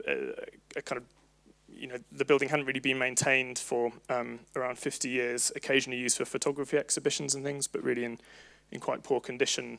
But in principle, setting out to reuse as much of the existing structure as possible, renovating the steel trusses, rehabilitating the stone walls, and refurbishing the roof. But there's quite kind of bare condition within which we could work. And the project really began by building on the existing research that Atelier Luma had done and kind of adding to that. So they, from the sort of centre of Arles, defined a kind of 75-kilometre project radius that they established as a parameter for local. So that is the kind of regional envelope that the project is interested in operating in. And then through a series of visits to kind of places where materials are being extracted or produced, in this case a sand quarry where there's huge amounts of clay in this region called Valabrix, which is then basically a byproduct of that sand production. Or there's 3 different types of stone that are quarried locally. This is one called Saragan, these kind of extraordinary kind of carved interior spaces. And alongside these kind of massive blocks that you can get out of the stone, there's all of this kind of crumbly waste, particularly produced from the cutting processes of the stone in the kind of second stage of production. And alongside these kind of geological or kind of static resources, as they're called, there's these more dynamic resources, the ones that are produced as part of these agricultural systems in the region. And that includes predominantly rice production, which produces a kind of rice straw, and sunflowers, which are grown extensively for their oils, as well as just for flower markets and things, big with the tourists, given how popular Van Gogh was in this region. And yeah, so there's sort of secondary products from these agricultural sites that are basically waste streams. And the strategy for the project then was to kind of leave one space largely untouched and unconditioned, and to use that space right from the start as a kind of working area with which to bring as many processes from this kind of network of contractors and subcontractors and artisans to all work in one space as part of the way of delivering the project. And the project really would then focus on a kind of structure which would demonstrate the potential of static resources in the project, so mainly earths and clays, and then a kind of much lighter weight structure which would try to demonstrate the uses of local timber and all these agricultural resources as well. And so working with material specialists, BC Materials, who are based in Brussels, and their architecture practice as well, BC Architects, really that third space became used as a kind of giant laboratory, both for our kind of time in residence on the project, developing initially small-scale material tests and kind of compression tests with different local earths and stone mixes, up to different kinds of wall panels, the capacity for different mixes to take different finishes, their drying times, and all of these things which were both important for us to have control of architecturally in terms of their finishes and their aesthetic qualities, but also how something like a drying time might affect the contractors' processes. And so as early as possible, trying to sort of factor all of these things into a cost plan rather than leave them to later in the process. And from these kind of early stage kind of examples directly applied to the fabric of the building in some cases, we kind of started to work up these larger scale kind of prototypes, again with contractors. So it's a kind of, like design workshopping at quite an early stage of the process to start to test the kind of technological issues with using these materials that haven't really been used in this way before, even though the processes are quite typical, and also to kind of convince the contractors in some ways that things that they might perceive to be risky could be overcome with the right kinds of knowledge or the right kinds of artisanal relationships brought into the project at an early stage. These kind of large-scale mock-ups, in this case, starting to use the rice straw as insulation rather than just applying it direct to the wall.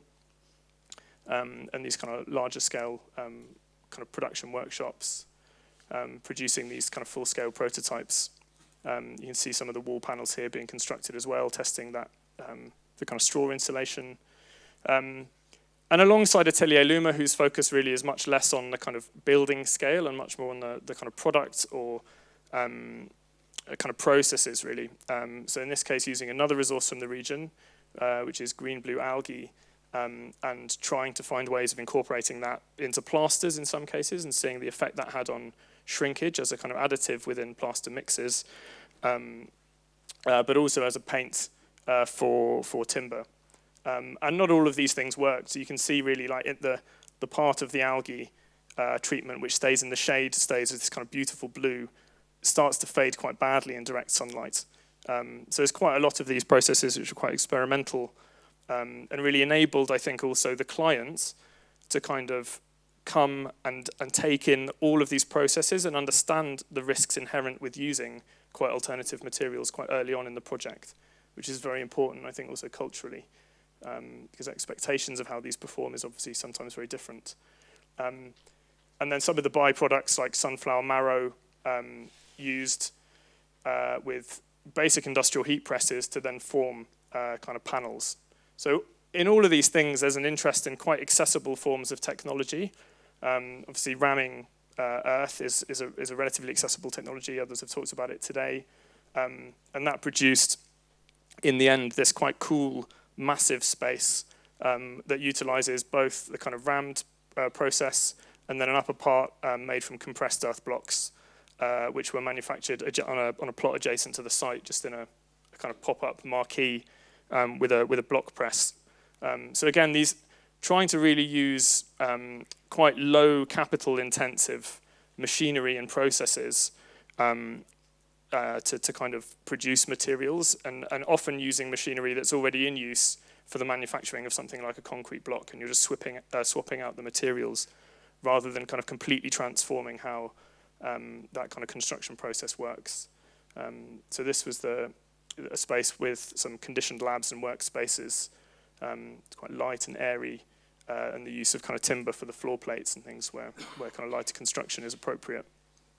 And in the space next door, a kind of full height kind of timber arcade, the full length of the building, with black rice straw insulation, 700 mil of insulation on the interior of this stone building. That is, again, where possible, kind of swapping out your typical kind of tapes and covering products for local alternatives. So this is actually a standard available product, but it uses, in this case, an invasive species of tall grass that was swapped out and then just switched into the manufacturing process. Again, a relatively little expense. And then the plastering of these spaces using kind of local earths that were all kind of graded by BC Materials, and then working extensively with apprenticeship programs and local artisans to kind of, enable people to understand the differences between using this versus cement-based or other renders. And then finally, with this part of the structure, there's an effort to use solid timber, which obviously introduces a constraint in terms of the timber sizes we can work with. And as a way around that, then, we get this quite articulated timber structure where it is kind of more dense in the rhythm, the quite short spans, but offers these opportunities then for quite expressive kind of joinery at large scale. These timber dowel connections, which are quite characterful, I think, and the algae paint tests weren't sufficiently successful. I think we ended up using indigo instead, which is also a product that's produced locally. And then solid timber kind of floors for the decks with spaces between them. So again, trying to simplify the construction where possible and acknowledge that there are slight performance constraints that come with that. And then the walls on the outside were then sprayed with a kind of clay mix with the sunflower seed kind of woody husk as well. So you get this kind of very dead acoustic in here where there's sometimes quite loud machinery. And then some of those processed panels, the kind of heat-pressed materials used as interior lining within the kind of lighter weight parts of the project. And finally, the roof, I guess a similar attitude really to Granby in also using the site as a resource as far as possible. So we had to take off all of the tiles on the top of the roof and repair some of the timbers. But where possible, those tiles are retained. Where they were in poor condition, they were taken down. They were graded and cleaned and then used in other parts of the building. So some of them were cut and laid in a kind of decorative terrazzo floor in the main public space of the project. And others then were used as a kind of stipple on the facade, which produces this very kind of varied and quite unusual kind of pockmarked kind of surface that really gives the building a very distinct character compared to the dressed stone of the other buildings around. And then this third space really left kind of completely empty.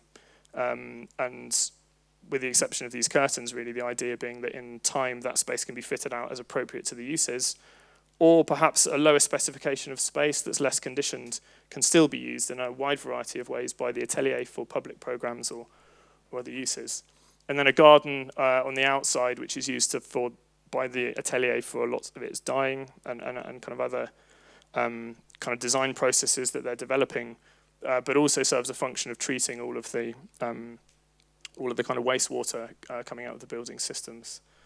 And I think we're really interested in, even starting to work at this kind of scale, which is quite a change for us from the kinds of projects we were working on in somewhere like Granby, of thinking about how we can relocalize production, not just because of the kind of potential for greater control over some of these processes and architecturally what that enables, but how it might enable a kind of different kind of economy. So in something like Granby, we're really interested in setting up that business, both about giving local residents a stake in the process of development that area will continue to go through for a generation, but also in projects like Luma, how you can start to relocalize economic production and move towards more kind of decentralized forms of economy and industry. So that's quite a central part of our teaching as well. We'll often start the year by going to a site that we're working on, digging holes, seeing what's in the ground, and also thinking about how relatively simple kinds of industrial process can be applied to enable construction at and actually the building or neighbourhood scale. In this case, a community project we've been working with in the south of England for the past few years. This is a flax growing trial, which they then organised a kind of day where all that flax was gathered, and using, again, quite small scale machinery to kind of process some of that in very simple buildings where they're actually sort of scaling up to kind of community production of small buildings. So that's the end of our presentation. But yeah, hopefully gives a bit of a summary of some of the things we feel are really kind of critical from a kind of social and economic perspective, as well as the environmental implications of building more simply. Yeah, thank you very much.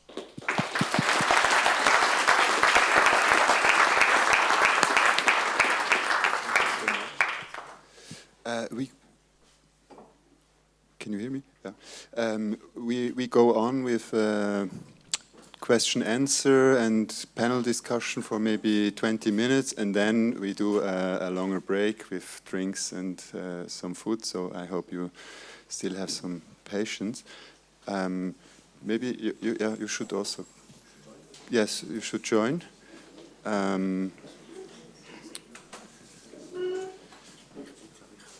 Okay. Ja, ich würde es gerade als erstes öffnen, oder? Glaubst du? So, yes, as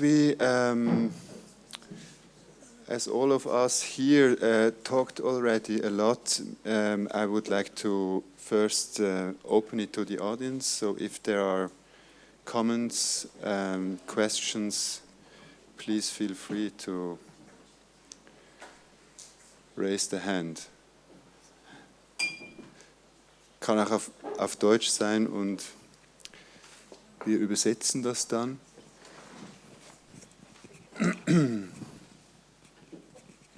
Hans, du hast dir viele Notizen gemacht, ja? Geneva project.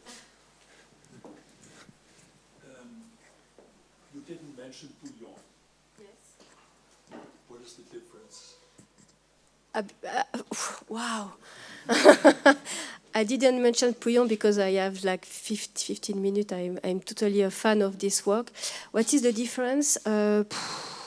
Not so many, because what we can share, if I say I share something with him, is that we try to do something for social houses, big project in an industrial point of view, very quick, not something very special for very special client in a very special place.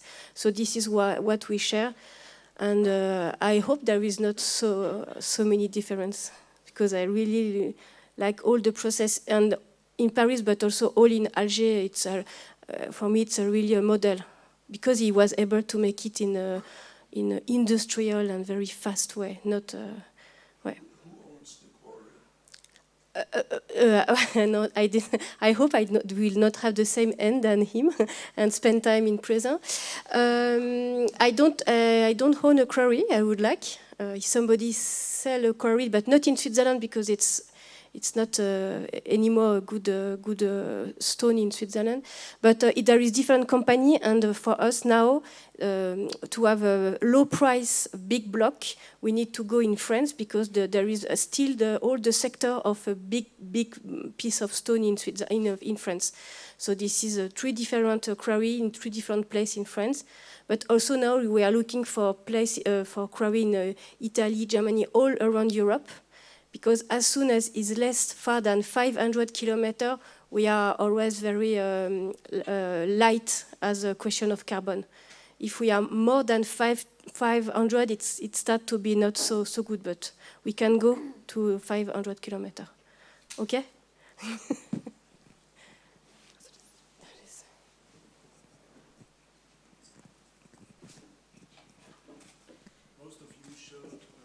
Maybe we need the microphone because then we have it on the movie. Okay. Most of you showed details with interior insulation. How does it work in a physical way? So it's not so easy, for example, in Germany to do that. How does it work? Toi, t'as monté une isolation spéciale, non? No, but also in your case. Ah, c'était moi. UK. In my case or in UK? No, in your in my case. Ah, sorry. I thought it was in there. Ah, okay. In me? Okay, so in my case, it's a very ordinary inside isolation, so it's polyurethane. Very bad, but I know. I already.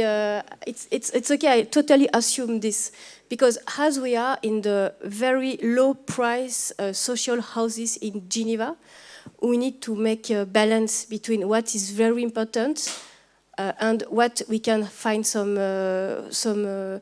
arrangement. And for example, for the first one, all the floor was in concrete. For the second one, the floor was in wood. So I think it's step by step. And maybe next time we can have a better isolation, and next time no plaster. But at the beginning, if you want to be perfect, you fail. So I prefer to be not so perfect and have 70 social apartments in massive stone. Now really easy, concrete. Maybe, Thibaut, you could say how you did, because as far as I know, it's different, or it's.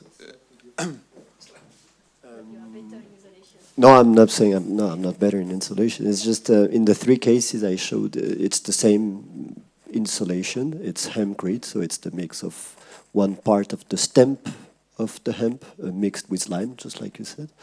And in the first case, what's marvelous, I did not mention it in the load-bearing stone building, but the couple stone and hempcrete is marvelous because of the porosity of the stone. It accepts a lot, the coming of the air and of the water through the stone and through the hempcrete that loves water. It's a material that loves water, that deals with water, that could integrate any kind of interactions. So the couple is marvelous. And in the last, in the first small house and in the last one, this is just hemp. So the whole wall is hemp, and this is to me very specific. In the first one, there is a barrier. There is some kind of, because there is this wood, vêture outside the house. But in the last one, there is nothing. There is just the plaster that accepts a lot the porosity of the water, and it goes through the insulation and even inside the apartment. But the hemp is regulating the level of humidity of the air inside the rooms. This is what I was trying to express with these drawings. I talked a little quick, but it's yeah. What kind of stone what kind of stone you used for the second house, the Paris house? The Paris housing? The first Paris house. It is limestones as well. It is what we call soft stones.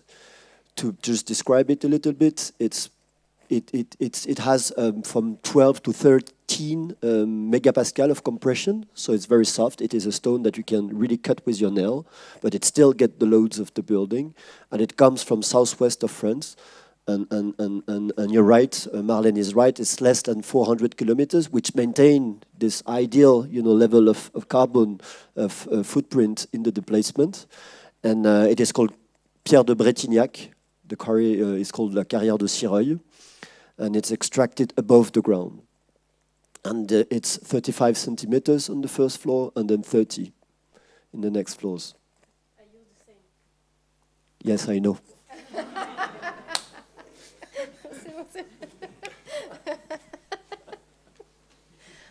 But for example, in Geneva, we can't use this one outside because it's the stone from the south. It don't like to have cold, so it's a very good. We can't use it outside in Geneva because it didn't like the cold. So for the outside, we use one from North France, and for inside, we use the same than Fernand Pouillon. Right. So we share something from Fernand Pouillon. Maybe to conclude Florian's question, I also would like to ask you if you had to add follies, also additional layers, or if you could just use the alternative materials you found. How was it? Because it's I think it's really a crucial question. Well, I think in that project, there's no membranes or anything. You see the reed matting go on, and then the plaster goes on that, and the whole build-up breathes. And there's still obviously the quite deep exterior stone wall, but we are insulating outside of the structure on other projects where we're lime rendering, and other things. It tends to be, you can apply direct onto the straw, really just kind of reversing the build-up, really. But we tend to use a product which is wood fibre bound with lime, usually 25 mil thick, as a sort of facade that you're then putting your exterior coating on if you're using lime. So I'm not sure if that answers the question, but it's not very common in the UK. I mean, that's also the reality at the moment. So I think all of the projects that are starting to kind of use these materials in different ways are experimenting with slightly different processes, and particularly in the mitigation of risk in how these materials are used as part of facade systems effectively, often then using secondary rain screens as well to protect them, even if they are kind of lime coated. So,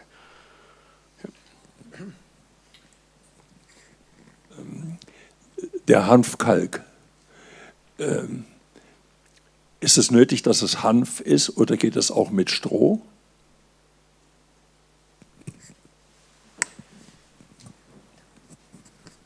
Ich denke, viele pflanzliche Baustoffe könnte man verwenden. Ich weiß es nicht. Es gibt in der Szene die Theorie, dass der Hanf besonders silikathaltige Oberfläche hat und dass das eine optimale Verbindung eingeht, eine mineralisierende Verbindung mit dem Kalk. Ich glaube, es geht auch mit Stroh. Ich kenne Architekten in Jura, die machen auch so selber bauen, und die haben ganz viel Dinkelspreu und die machen es mit dem. Also mit Hopfen würde es wahrscheinlich auch gehen, weil das eine verwandte Pflanze ist zu Hanf. Ja, definitiv. Vielleicht noch eine andere Nebenfrage, weil Fachwerk, am Schluss hast du auch Fachwerk gezeigt, oder? Oder war das... beim Fachwerk ginge ja auch Lehmstroh als Füllung. Ja. Aber damit experimentierst du nicht? Noch nicht. But James wanted to say something. Vielleicht eine Frage, ich weiß nicht, wie viel Zeit wir noch haben. I find it very interesting if we connect what you present to the key lecture of Hans, which was talking about, in a way, this is a beautiful city. We don't have to change much. We just should have the quality. And he talks about tectonic and maybe the common rules for architecture to do good thing. And maybe it's in the tradition of Mies, which was a very good handcraft architect. Is it now a generation which is based on that and create again good architecture in your sense, or is it something different? Or maybe you have or is it clear that you come to an end with your approach that architecture leads to a more traditional based architecture because you use local material, or because of the upscale you come to another point? You're in line with Hans or not at the end? Everyone, maybe at the end also Hans, I don't know, it's a new generation. And what I see you're very interested in how they use the material, but what it leads to at the end. I'm extremely excited about this round and these contributions. In the end, we heard about this reconstruction of small, cheap, traditional houses. That's how they started in Berlin in the 60s, when they knocked down the old buildings. And these were the buildings where the students were able to afford the rent. So in the IBA in the 70s, they organized groups of students who put back the roof, tiles, the roof tiles, which they had knocked down already in order to preserve the buildings. This happened in the 60s. In the 70s, I had the experience of Hotel New York in Rotterdam, where people of your age moved into this gigantic building and converted it into a new hotel by they put up the computer and they bought old furniture and they rebuilt the interior, and it was an incredible success. So and up to tectonic articulation with these construction methods. It's amazing. I was afraid that this would not happen again, but I'm very happy about this talk. I think a question is very important, Roger. And I believe that, our generation, that's my case, I don't know you guys, but I think we are enormously inspired by the previous generations. And I believe that each generation has to reconsider what has been said rather than cancelling it. And I think it's very important to add and to reach another level and to do things all together, all generations. All the aspects that you've been talking in your lecture and about tectonic, about anything. And I think it is very interesting to reconsider all that, just like reconsidering this ossature domino skeleton with a new view without saying that they were wrong. And I think it's absolutely very important to always say that people before us, architects before us, had their own way of dealing with reality, even if today things will be done differently because the things have changed and the world has changed. But I think architecture is a way to implement altogether those things rather than replacing them. I think to come back to maybe the original question was about trying to make some connections. I think the idea of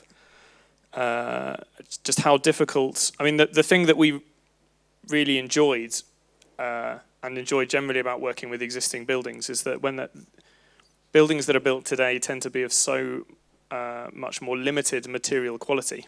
So when we go to somewhere like Granby, and we had, I think the budget was £70,000 per house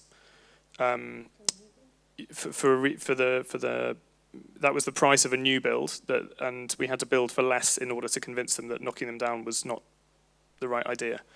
And even when these buildings are practically derelict, there's still so much in the fabric which would be impossible to reproduce were we to start again. And so while we talk about the project as a resource in terms of going around the backyards and gathering up all the brick and trying to reconstitute those into things that have some kind of value, there's also so much value stored in that building already that by using it we have to do very little. And I think the other part maybe is the kind of connection and the directness to sort of working on site, and that is increasingly difficult as we start to work on larger scale projects. But I think our interest really in the early projects was the way in which we could, use hand tools to work on things in a more direct way that we could control. And at something like Luma, it's starting to use, the presses or the block, manufacturing machines, or even the way that things are gathered in the field or machined in the quarry as these tools, as a kind of extension of the building site as well.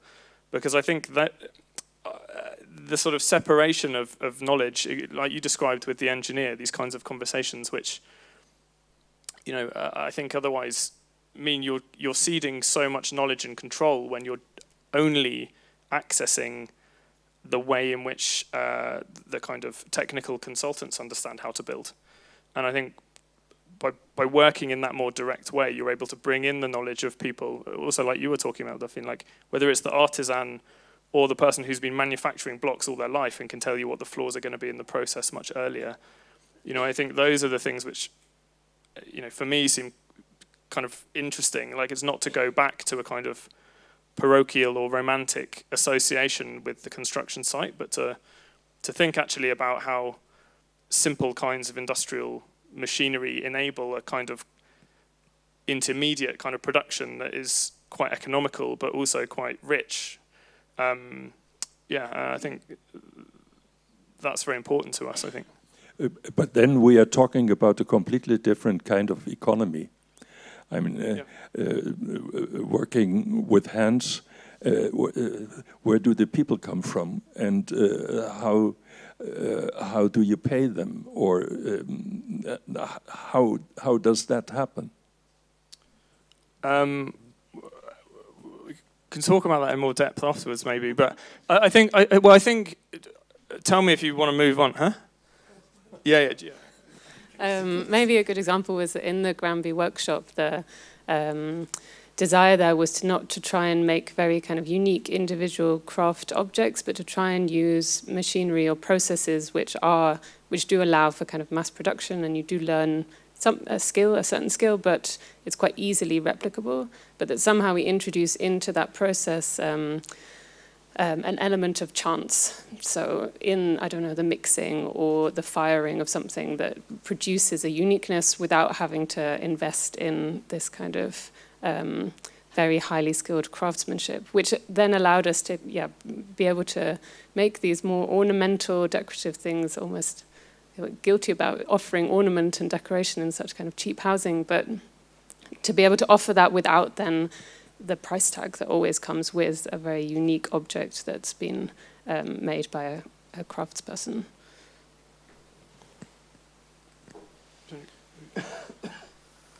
Say something?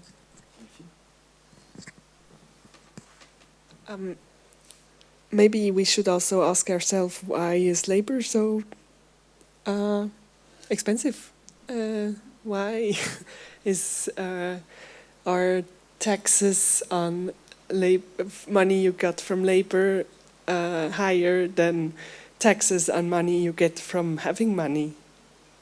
Because craftsmanship needs to be not to be a luxury, otherwise we're really doomed.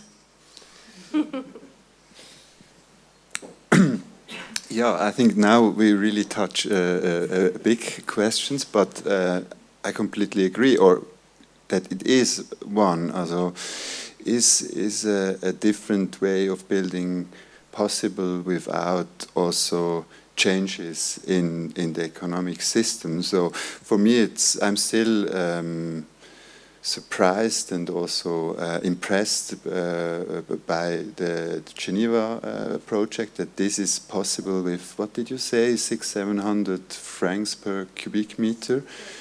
680, c'est ça, 680. Okay. This is really incredible. I don't know how this is possible. Okay, you have a cheap installation, as we know.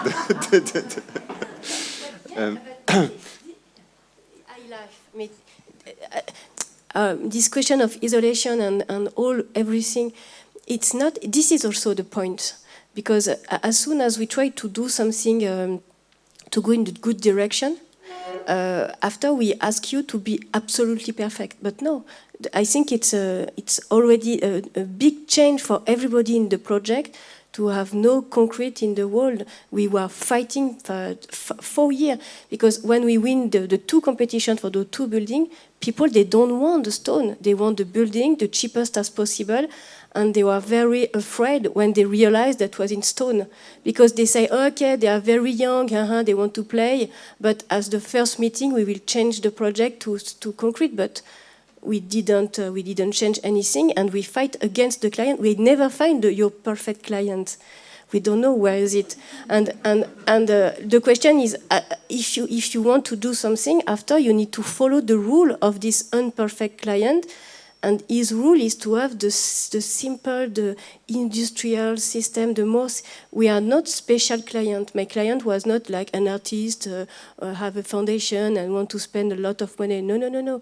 This is the city of Plan-les-Ouates, and the other one is the foundation.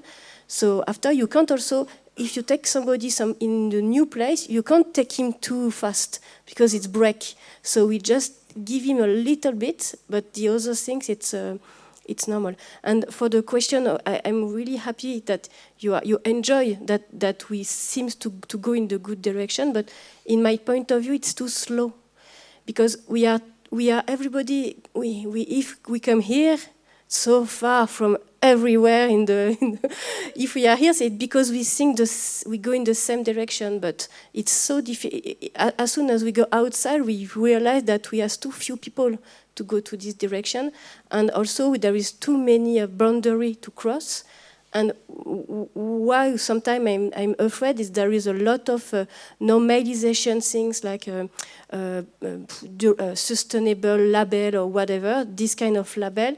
I'm not sure that everything go in the good direction, so that's why I like to make this kind of presentation to different people, because I need to know what they think when they think about sustainable, about ecological. Everybody has a different way, and the financial system, this is label, and label, it means more money to do the project. So we need to understand all this kind of view, and industrial and money, if we don't go in their game, we are lost. And it's nice for small houses, for special people, but I think, as Fernand Pouillon do, we need to do something for ordinary people. We need to find a solution for everybody, not just for special things. And for me, it's too slow, this. Maybe just one thing to add. I think it's important that you all work with the local industry, or the local, and this is not another system, this is the same system, it's just local and smaller. And they can grow in a way also with the new ideas you have. So as I don't see it that bad, because the local ones are anyway this one who create the identity of London or of Geneva or I don't know, of Engadiner. And this is anyway a good thing to go. So I think I'm not sure if it's against the system or just with another smaller part of it, and they can grow. We also have the cement industry producing earth blocks for us. So yeah, this is already big, but they do something different now. What is important, I believe. Sorry. You are as something to do with the point I made.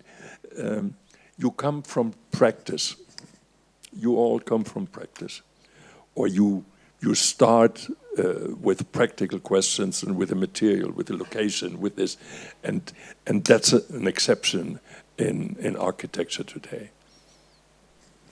Ich wollte nur was fragen, was mir gefallen hat, ist, dass du gesagt hast, du machst Projekte, wo du auch jetzt die Leute mit engagierst, die es dann selber machen können.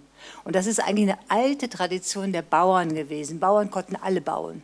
Die mussten keine Handwerker brauchen. Und das finde ich irgendwie ein Aspekt, den wir eigentlich völlig vergessen haben, dass der Client selber sozusagen mit Hand anlegt und dann halt auch Eigentümer des Hauses wird. Das finde ich ein Aspekt, den ich eigentlich lange nicht mehr gehört habe. Ja, und das, there is a lack, like people, on the last project I showed, people who work there, they live there now, and they have a totally different relationship. They grew together as a WG because they work together, and they know what it means, and they know how to care for it, and also the aspect that people really enjoy. Also the lime burning, people come they take holidays and they work their ass off because they're just happy to do something meaningful and to work with material. Are there other questions?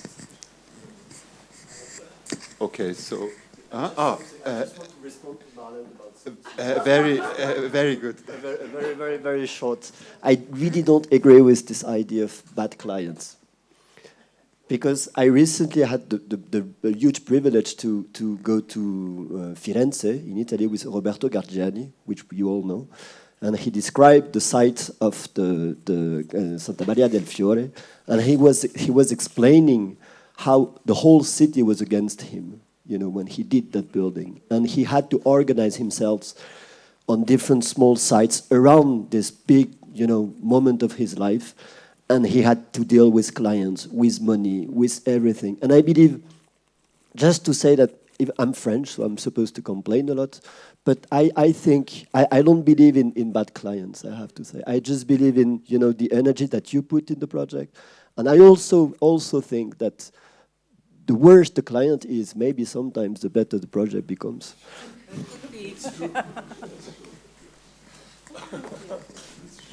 Okay, let's take that as the last word, whatever it means. Yeah, we have now a break for half an hour, let's say, or three-quarter.